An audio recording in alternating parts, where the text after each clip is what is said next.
খুশি না বেজার? আসতে করলেন খুশি না বেজার? যদি খুশি তা রাস্তাঘাটে যত বন্ধু আসি তাড়াতাড়ি আসি বসি, আর পিছনে যারা আছে একটু আগে আগে বসি।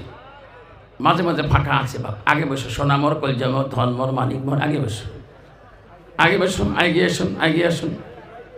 এই মই বাংলা কথা কয়, মই অসমীয়া মানুহ রে, মই বাংলা কওঁ বোঝেন তো, মই কিন্তু অসমীয়া মানুহ। মই স্কুলত এটা বাংলাও নকওঁ। আগে বসুন সবাই, আগে বসুন সবাই, আগে বসুন।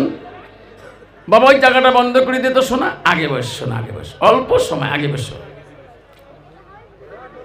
হ্যাঁ আগে বসো। যাক বাপজন আমার শোনাচ্ছেন না, বসে পড়ুন। এখন রাত 11:30 বাজে গেছে বাপ, যদি কালে ভালে 12টা বাজে কষ্ট হবে। আসতে করলেন কেন, জোরে কন। আর কালে ভালে যদি 1টা বাজে কষ্ট হবে, যদি কালে ভালে রাত পেয়ে যায় কষ্ট হবে। কার কার কষ্ট হবে না হাত দুইটা দাঁড়িয়ে দেখি। দোনো দুইটা একটা নয়, দোনো দুইটা তকবীর লাগান, নাই তকবীর। আওয়াজ কম হয়ে যাতে প্যান্ডেল ছিঁড়ি দৌড়িয়ে নাকি। বহুদিন পরে তোমাদের এই গুনাই পানিতে আছি বা। জহুরুল হাফিজ সাহেব খালি ফোন করি তাকে, হুজুর হ্যাঁ ডেট ঠিক আছে, ডেট ক্যান্সেল জীবনে করি নাই। জলসা কমিটি আমাকে ক্যান্সেল করেছে, আমি আফসারউদ্দিন ক্যান্সেল করি নাই। এই বছরের নগাঁও জেলা আমি কমে 30 থেকে 40 ফোন আসছে, একটা ডেট দেয় নাই এই জলসা ক্যান্সেল করার জন্যে। নগাঁও থেকে বহুত ফোন আসছিল 2022-এ, এখনই যাতে নগাঁও জেলা জলসা করছিলাম, কিন্তু এবছর একটা ডেট মনে দেই নাই। কেন? 11 অক্টোবর 5 অক্টোবর 2টা জলসা আমার মূল্যবান টাইম ক্যান্সেল করেছে। সেই জন্য আমি ফাঁকি জায়গায় যাই না। আমাকে এক মোল্লা বলছে, হুজুর নগাঁও আসেন না কেন? আমি কইছি এই 2টা নাম্বারে ফোন করেন, কেন যাই না। লাস্টে হইবর মোল্লা বুলবুলি সাহেবকে বিশ্বাস দিয়েছি। ওই হইবর রহমান বুলবুলি সাহেব ওই মাদ্রাসায় গেছিলেন, ক্যান্সেল কেন করলেন জলসাতে? আর জলসা ক্যান্সেল করেন বাধা নাই, আগ মুহূর্তে কেন করলেন 5-6 দিন আগে? আমাদের একটা বক্তার একটা ডেটের মূল্য আছে, ঠিক না? আমি ঠিক আপনাকে আজকে এই ডেটটা দিয়েছি। আজকে কত তারিখ? 6 জানুয়ারি। এই 6 জানুয়ারি ডিসেম্বর থেকে কত ফোন যে করেছিল আমার, আমি অন্য জায়গা দিতে। আজকে হাফেজ সাহেব আইনুল ভাই আমার কত কষ্ট পাইতো না? কমিটির যুবক ভাইরা কত কষ্ট পাইতো, কিন্তু তোমরা কমিটি আমাদেরকে ক্যান্সেল করলে আমার বক্তারা কত কষ্ট পায়। সেই জন্য নগাঁও জেলা এবার বিসমিল্লাহ করি নাই। কচি 2030-এ যাবো, চেষ্টা করবো আল্লাহ যদি হায়াত রাখে। যাই হোক বাবা, আমি যে তোমাদের এলাকায় গুনাই পানিতে আসলাম, আপনারা খুশি তো? সবাই খুশি? আঁকড়ি দোয়া পর্যন্ত থাকবেন? হাত তুলি দেখান, হুজুর আঁকড়ি দোয়া পর্যন্ত থাকবো। তকবীর লাগান, নাই তকবীর। আমি যেটা জানি না সেটা জানে কে? জোরে কর, আরো জোরে চিল্লি কর। আমি যেটা দেখি না সেটা দেখে কে? আমি যেটা বুঝি না সেটা বোঝে কে? নাই তাকবীর। আজকে এই গুনাই পানির কবরস্থানে বলছি, আল্লাহ দেখছি কিনা, আল্লাহ আমার দিলের খবর জানে কিনা, আমি কোন নিয়তে বলছি আল্লাহ জানে কিনা, আমি অন্ধকারে কি করি আল্লাহ দেখি কিনা, আমি অন্ধকারে কয় সিলিম কয় গ্লাস খাই আল্লাহ জানে কিনা, অন্ধকারে কয় কার পুকুরির মাছ চোর করি খেয়ে আল্লাহ দেখে কিনা, কার দোকানে বাকি খেয়ে জীবনে না যে আল্লাহ জানে কিনা। বাবা 2 ফুট আর 1.5 ইঞ্চি বানাচ্ছি, কাটতে কাটতে আল্লাহ জানে না। হুজুর কেমন কথা? 2 ফুটি আর 1.5 ইঞ্চি বানাইছি।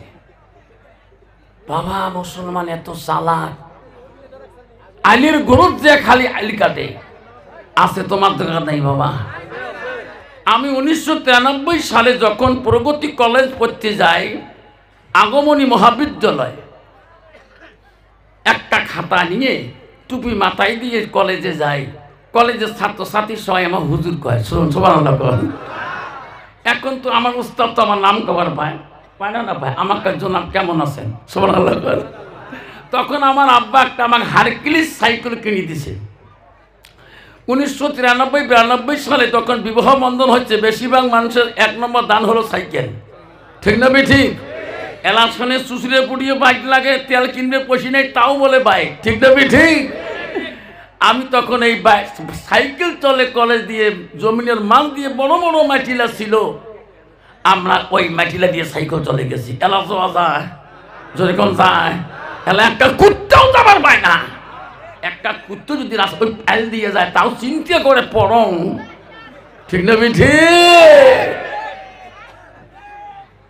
এমন জাহাগায় যাইবির সোনা, যে জাহাগায় নাই সাথী, এমন জাগায় শুইবির সোনা, যে জাগায় না বাতি, ঠিক না ঠিক? যতই জমিন কাটো 3.5 হাত ছাড়া তো রাস্তা নাই। তুই লাখ হব, দমিত হব, ম্যাজিস্ট্রেট হব, প্রফেসর হব, যাই হোক না কেন, ওই 3.5 হাত মাটি অন্য বেশি নেবে হবে না। 100 বিঘার মালিক হলো ওই 3.5 হাত। তোমার গ্রামে যে ভিক্ষুক করি খাজে তোমার বাড়িতে, উনিও 3.5 হাত, না আরো বেশি নেবে? সেই জন্য বাপ ধ্যানে থাকবো তো ইনশাআল্লাহ। আব্বাজান আমার শোনার চান না, আমি তোমাদেরকে সালাম দিয়েছি বাপ, সালাম দেওয়াটা হলো সুন্নত। যেরকম সালাম দেওয়া কি, একটু জোরে সোরে বলি, সালাম দেওয়া কি সুন্নত। একটা বিশাল আমল, একটা জিন্দগি কা আমল হয়। কলেজে গেলে একটা আমল নিয়ে আসতে হয় বা বইতে মুখস্থ করতে হয়।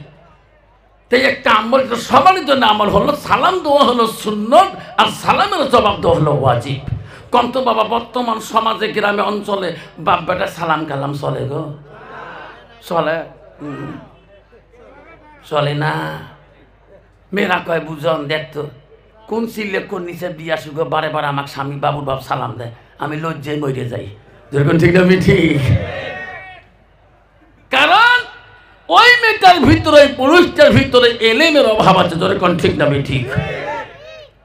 সেই জন্য একটা সালামের সুন্নতের কত বড় দাম, একটা সুন্নতের কত বড় গুরুত্ব। আল্লাহ রাসূল বলে, মান হাব্বা সুন্নতি ফাকাদ হাব্বানি, যেরকম সুবহানাল্লাহ। রাসূল বলে যে একটা সুন্নতকে যে ভালোবাসে, সুন্নতটা আমাকে ভালোবাসে, যেরকম সুবহানাল্লাহ। তাহলে আমরা নবীকে ভালোবাসি কিনা? কে কে ভালোবাসে হাত তুলি দেখাই, তাকবীর লাগাই, লা তাকবীর। আমরা যদি নবীকে ভালোবাসি তো নবীর ভালোবাসা অন্তরে রাখতে হবে। তা মুসলমান কাকে বলে? মুসলমানের ঘরে জন্ম নিয়ে মুসলমান হওয়া যায় না। সেই জন্য বাপ আমি আরো সালাম দেব, যাতে আওয়াজটা ভূমিকম্পর মতো এসে যায়। আসসালামু আলাইকুম ওয়া রাহমাতুল্লাহি ওয়া বারাকাতুহু ওয়া মাগফিরাতুহু। যাই আজকা এই গুনাই পানিতে কবরস্থান উন্নতি কল্পে আজকে বিশাল জনগণের, বিশাল ধর্মীয় সভার সুনামধন্য সভাপতি মহাশয়কে আমি আমার অন্তর থাকি তার সর্বপ্রথম সালামটা দিলাম। আরো সালাম দিলাম দূর দূরান্ত থেকে আগত বা স্থানীয় আকাশে তারকা নিচিনা ওলামা দিনকে আমি সালাম দিলাম। আরো সালাম দিলাম আমার আব্বাজনের বয়সের বৈশিষ্ট্য যারা আব্বাজন এসেছেন তাকেও আমি সালামটা দিলাম। আরো সালাম দিলাম পর্দার আড়ালে থাকা, নিরলে থাকা অন্তর দুলালি মা বোন, খালাগণ, ফুবুগণ, মাসিগণকে সালাম দিলাম। আরো সালাম দিলাম আমার বয়সের বন্ধু, ছোট ছোট ভাই, ছোট ছোট বোন, সোনামণি, করিমণি, সবাইকে সালাম দিয়ে আমি আমার বক্তব্য শুরু করলাম। তার আগে একটু আল্লাহকে স্মরণ করব। লা ইলাহা ইল্লাল্লাহ, লা ইলাহা সবাই পড়ো লা ইলাহা ইল্লাল্লাহ। সব নবীজির নবী যিনি, সব নবীজির নবী যিনি, তিনি হলো কাউসারওয়ালা। পড়ো লা ইলাহা ইল্লাল্লাহ, পড়ো লা ইলাহা ইল্লাল্লাহ। আকাশের মালিক যে আল্লাহ, জমিনের মালিক সেই আল্লাহ। পড়ো লা ইলাহা ইল্লাল্লাহ, জোরে লা ইলাহা, চন্দ্রের মালিক যে আল্লাহ, সূর্যের মালিক সেই আল্লাহ, পড়ো লা ইলাহা, পড়ো লা ইলাহা, রেজেকের মালিক যে আল্লাহ, মহুতের মালিক সেই আল্লাহ, পড়ো লা ইলাহা, পড়ো লা ইলাহা, জান্নাতের মালিক যে আল্লাহ, জাহান্নামের মালিক সেই আল্লাহ, পড়ো লা ইলাহা, পড়ো লা ইলাহা, জাহান্নামের মালিক যে আল্লাহ, জান্নাতের মালিক সেই আল্লাহ, পড়ো লা ইলাহা, পড়ো লা ইলাহা, লা ইলাহা ইল্লাল্লাহু মুহাম্মাদুর রাসূলুল্লাহ। মুহাম্মদে কোন সাল্লাল্লাহু আলাইহি ওয়াসাল্লাম। আমাকে বলে হুজুর তোমরা কেমন জিকির করেন হুজুর? একটা মানুষ বিষ করে পানা গোনাই পানিতে এত হাজার হাজার মানুষ। কে বাবা, আমার ৬-৭ জন হালকা বসে তারে হুঁশ থাকে না, তোমার উজু করি বসে না, আমার হুজুরে উজু না করে কি নামাজ পড়ি বসে কেন, আমার হুজুরে নামাজ না পড়ে তাহলে বিহুস কেমন করি হন তা? আমার হুজুরের গুণ আছে। আমার হুজুর 10 তারিখের হুজুর, জীবনে মোষ কাটে না, 3 ব্যাটারি লাইট দিয়ে মুখ দেখা যায় না। তোর এখন ঠিক না ঠিক? হ্যাঁ তোর এখন ঠিক না বেঠে? তাহলে হুজুর 3 ব্যাটারি লাইট দিয়ে মুখ দেখা যায় না, জীবনে নামাজ পড়ে না। আমার হুজুর যখন রেলগাড়ি ধুমে সারি দেয় হুজুর, ওই গ্যাসের ঠেলায় আমরা বিহুসে যাই। কোন গ্যাস? কাঞ্চনজঙ্ঘা ট্রেনের গ্যাস না উত্তরবঙ্গের ট্রেন না রাজধানীর ট্রেন? কেন ওই গ্যাস কোনটা? কয় গাঞ্জা খেয়া মানজারে নষ্ট। সবাই কন গাঞ্জা খেয়া মানজারে নষ্ট, উজু গোসলের ফরজ জানে না, জিকির ছাড়া আর তো বুদ্ধি মেলে না। সবাই কন গাঞ্জা খেয়া মানজারে নষ্ট, উজু গোসলের ফরজ বোঝে না, জিকির ছাড়া আর তো বুদ্ধি বেলেগে না। তোর কোন ঠিক না মিটি? মুসলমান তুই কি কবরে যাবা না? কতদিন গাঞ্জা খাবা? ঠিক না মিটি?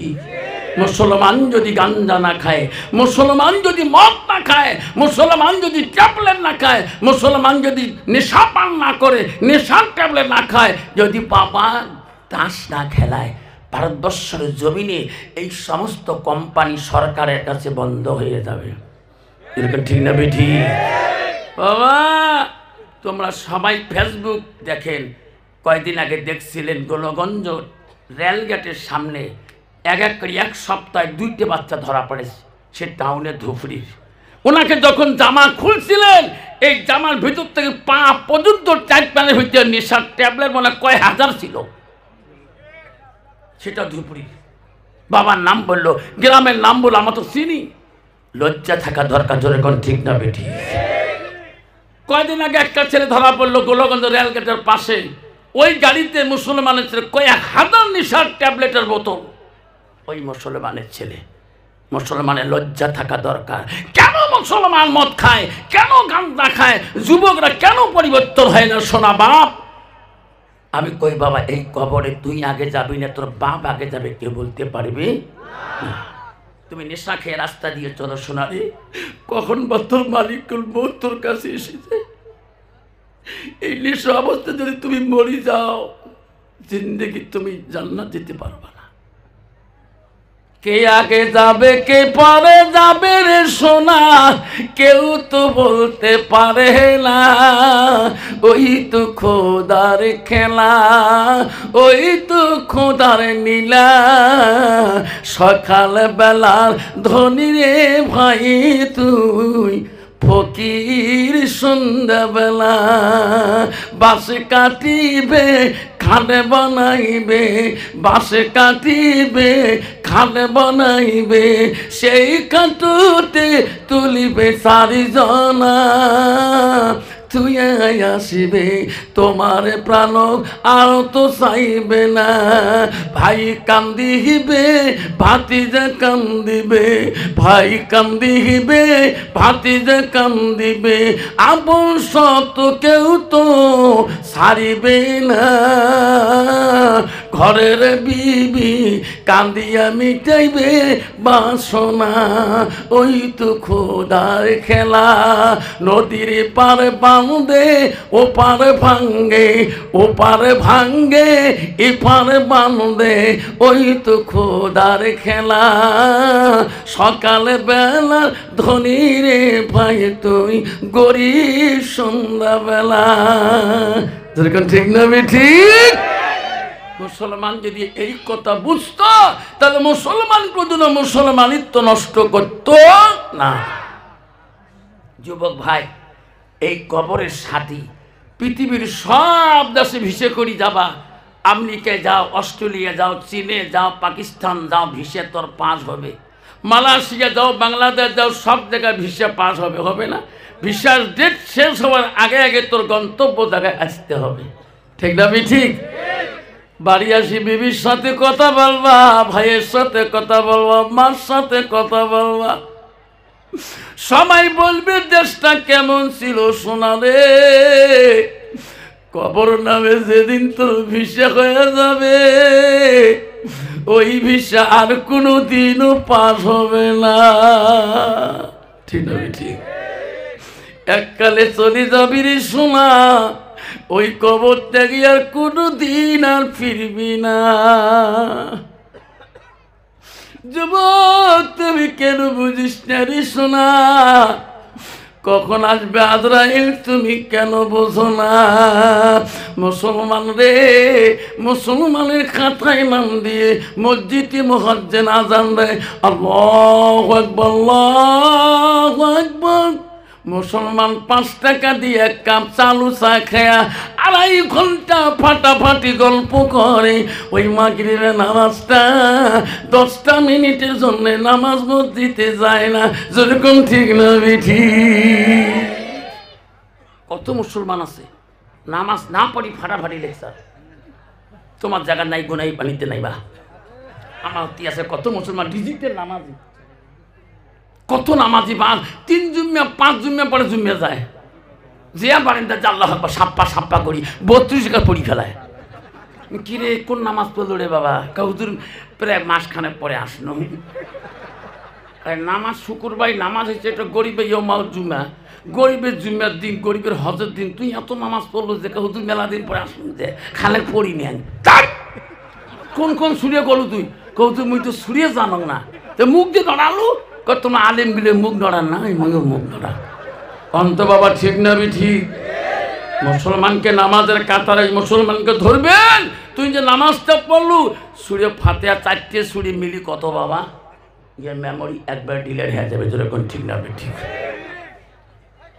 আল্লাহ নবীর কাছে আব্দুল্লাহ ইবনে মাসউদ হইতে হাদিসটা বর্ণিত আছে আল্লাহ নবীকে প্রশ্ন করে قال النبي صلى الله عليه وسلم আইয়ামা ইহাব্বু ইল্লাল্লাহু তাআলা নবী গো ওগো নবী পৃথিবীর জমিনে কোন আমলটা সবচেয়ে বড় সবচেয়ে ভালো নবী বলো قال الصلاة على وقتها সময় মতো ওয়াক্ত মতে নামাজ পড়াটা পৃথিবীর জমিনে সবচেয়ে বড় আমল যেরকম সুবহানাল্লাহ সোনারে পৃথিবীতে এমন কোন ওলি আউলিয়া নাই এমন কোন পীরে কামেল নাই এমন কুতুবে আলম নাই বিনা নামাজে আল্লাহকে আপন করতে কেউ পারে নাই যদি পারে নামটা লিখে দিবেন পৃথিবীর সব অলিদের অলি সব আউলিয়াদের আউলিয়া সব পীরদের পীর তার বাবার নাম ছিল আবু সালে জঙ্গি মুসা রহমাতুল্লাহ তার বেটা হলো পৃথিবীর সব অলিদের অলি সব পীরদের পীর সব গৌসুল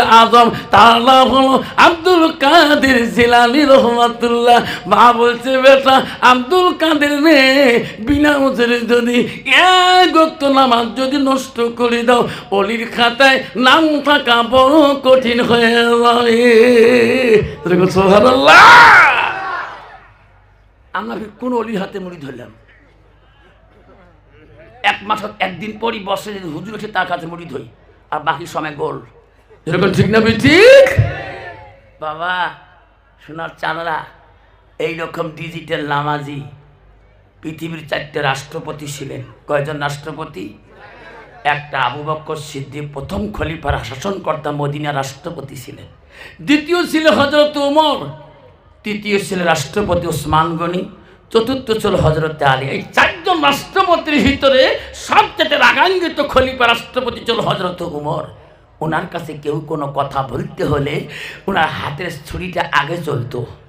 যেরকম সুবহানাল্লাহ। হযরত ওমর রাস্তা দিয়ে যে গেতো, তফসিরে আছে, সে রাস্তায় 40 দিন পর্যন্ত শয়তান উঠতো না।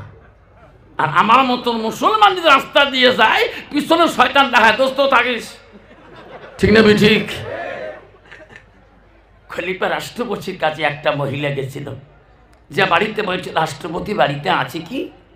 তো কইছে আছে। উনি একটু মদিনার থেকে আসলেন, একটু দেরি করো। কইছে না দেরি করতে পারবো, একটু দেখা করে যাবো।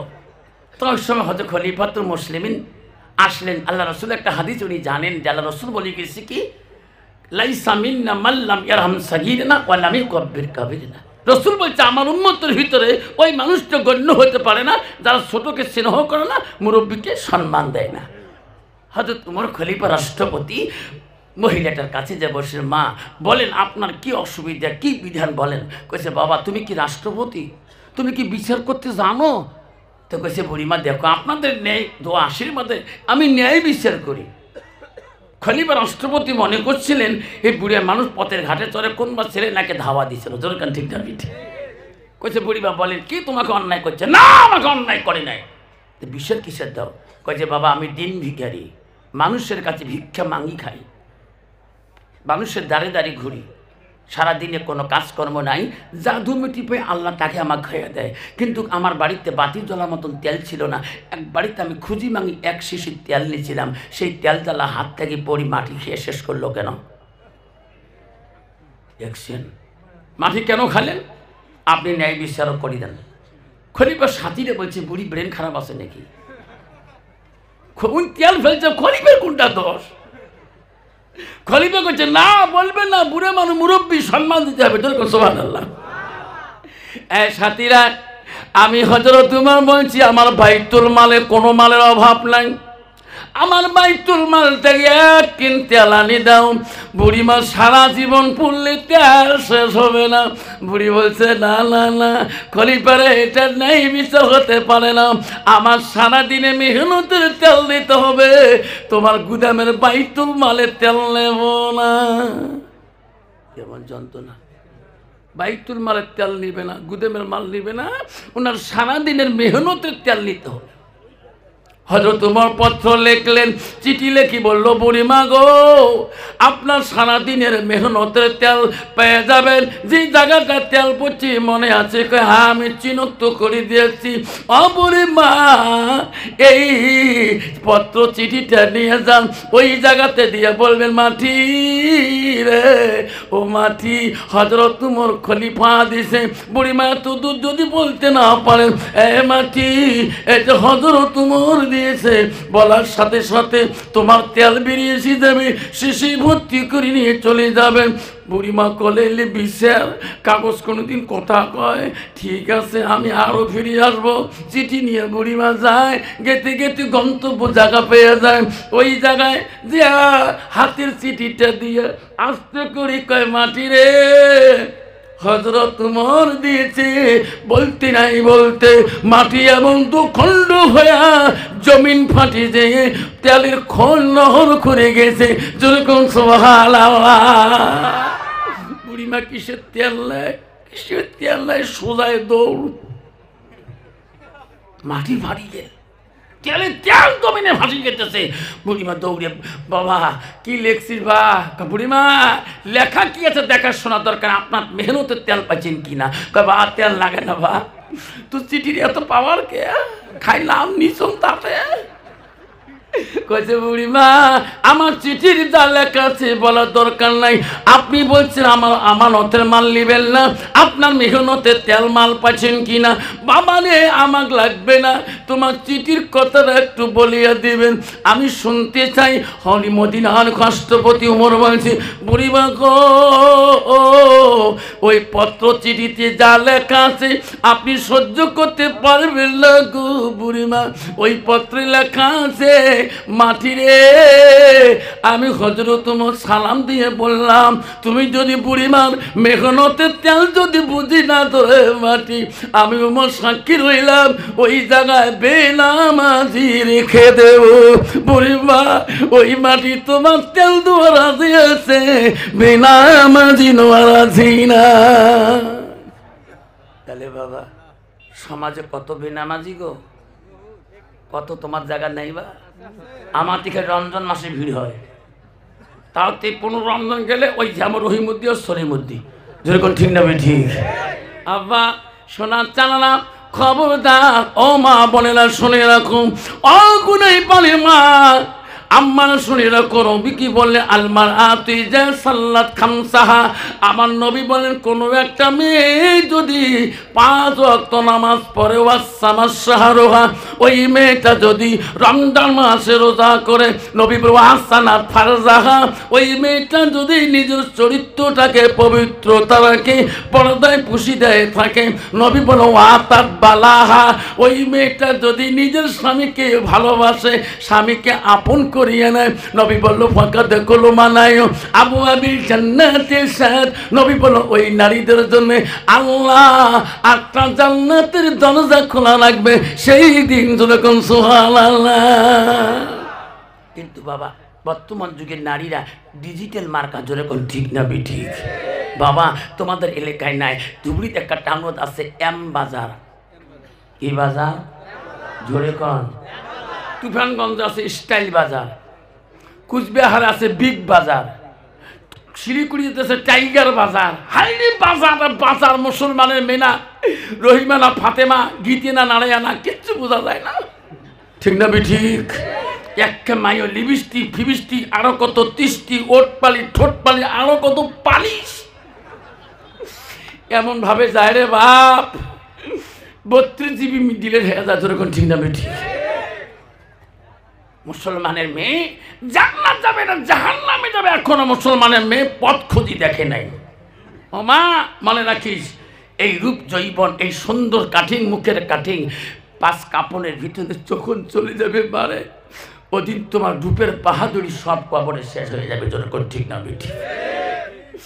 ও মা তুই কেন বুঝিস না এই চেহারাটা, কেন মা তুই বুঝিস না? রাসূলুল্লাহ আসি মিরাজ থেকে ফিরার পথে আসি, মন মলিন নিয়ে বসে আছি, বিশ্ব নবী স্ত্রী হযরতে মা আয়েশা রাসূলুল্লাহকে বলো, গো নবী আপনি মনটা মলিন করি কেন বসিয়েছেন, বলছেন না কেন?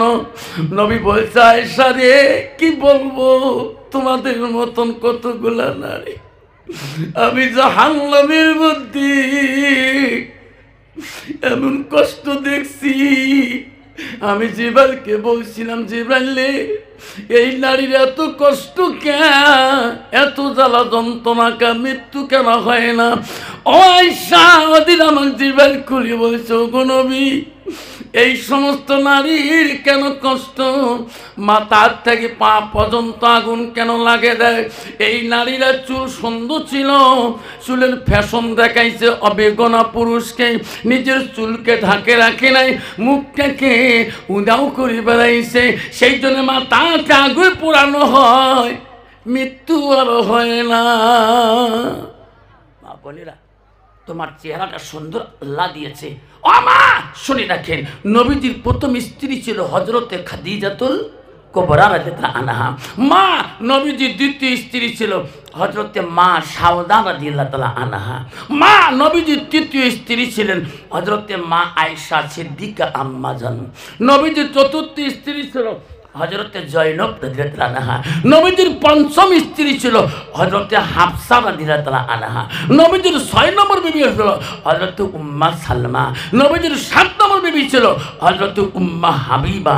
নবীজির 8 নম্বর বিবি ছিল হযরতে মাইমুনা। নবীজির 9 নম্বর বিবি ছিল হযরতে সুফিয়া। নবীজির 10 নম্বর বিবি ছিল হযরতে রায়হানা।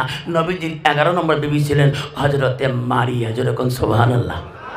নবীজির একর থেকে জীবনে 11 জন সহিহ হাদিস আছে স্ত্রী চলে গেছেন, কোন স্ত্রীর দ্বারা কোনো দিন বিশ্ব নবী কষ্ট পায় নাই।